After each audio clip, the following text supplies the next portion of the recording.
किसी ने बड़ी कमाल की बात कही है कि किसको क्या मिला इसका कोई हिसाब नहीं, तेरे पास रूह नहीं मेरे पास लिबास नहीं। माय एफएम से मैं हूं आरजे कार्तिक। एक छोटी सी कहानी। एक बार एक राज्य का राजा जिसके पास सब कुछ था, जो वो चाहता वो उसे मिल जाता, वो बोलता आदेश करता और काम हो जाता।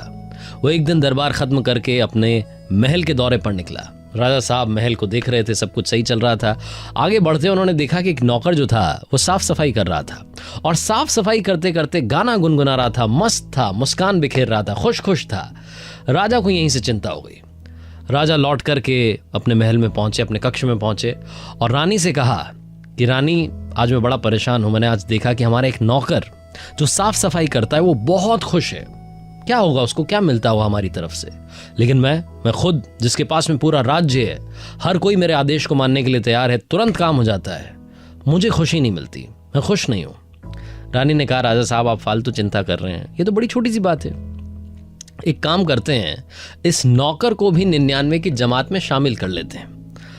राजा ने कहा कि ऐसा कैसे करेंगे? तो रानी ने कहा कि बस एक किसी नौकर को बोलिए और इस नौकर के घर पर, जो ये साफ सफाई कर रहा है, बड़ा खुश है, इसके घर के बाहर, इसके दरवाजे के बाहर एक छोटी सी पोटली रखवा दीजिए और उसमें 99 सोने के सिक्के रख दीजिए। राजा ने कहा, अच्छा फिर क्या होगा? बोले बस आप देखते जाओ। राजा ने अपने दूसरे नौकर से कहा, ये जो नौकर था जो बड़ा खुश था, उसके दरवाजे पर जाकर के रात में एक पोटली रख दी गई जिसमें 99 सिक्के थे। नौकर की बीवी ने सुबह सुबह जब दरवाजा खोला, जब दिन होगा, तो उसने देखा कि पोटली रखी। उसने नौकर को जगाया, बोले कि देखो क्या हो गया, हमारे यहाँ पर तो खुशी आ गई। नौकर ने देखा तो 99 सोने के सिक्के, खुशी का कोई ठिकाना नहीं। नौकर बड़ा खुश हुआ, उसने गिनना शुरू किया, 1 2 3 4 5 6 7 8 99 तक पहुंच गया। उसने कहा, एक आखिरी सिक्का कहाँ गया?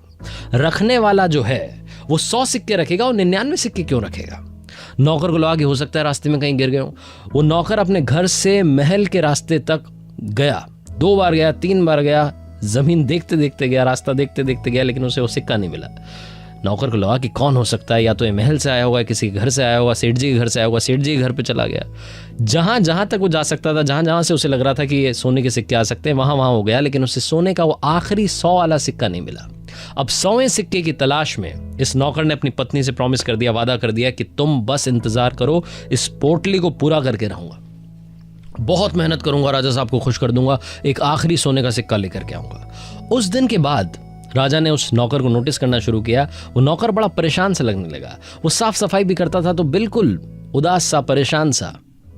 राजा फिर से रानी के पास गया और रानी से कहा कि आज मैंने देखा कि वो नौकर जो है बड़ा परेशान है, ये क्यों हुआ? तो रानी ने समझाया कि राजा साहब, अब वो खुद भी 99 की जमात में शामिल हो गया है, उसे खुद भी 100वें सिक्के की तलाश है। जब तक आप उसे 100वां सिक्का नहीं दोगे वो परेशान हैरान रहेगा, वो गाना गुनगुनाना भूल चुका है। आपकी हमारी जिंदगी में ऐसा नहीं है कि चीजें नहीं हैं, बहुत कुछ है जिससे हम खुश रह सकते हैं, लेकिन हम भी उस 100वें सिक्के की तलाश में पगलाए जा रहे हैं।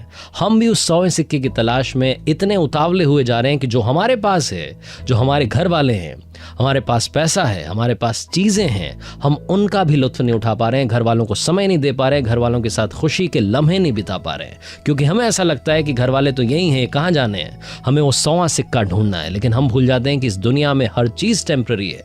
जब तक वो चीज, वो इंसान आपके साथ है, उसकी कद्र कीजिए, उसकी वैल्यू कीजिए, इससे पहले कि वो आपको छोड़ करके चला जाए। उस 100वें सिक्के की तलाश से बाहर निकलिए, खुद की जिंदगी को तलाशिए, खुद की जिंदगी को समझिए कि आप किस हद तक खुश रह सकते हैं। कर दिखाओ कुछ ऐसा कि दुनिया करना चाहे आपके जैसा। हर सोमवार सुबह 9:30 बजे मेरे पेज पर एक नई कहानी। चलो आज कुछ अच्छा सुनते हैं।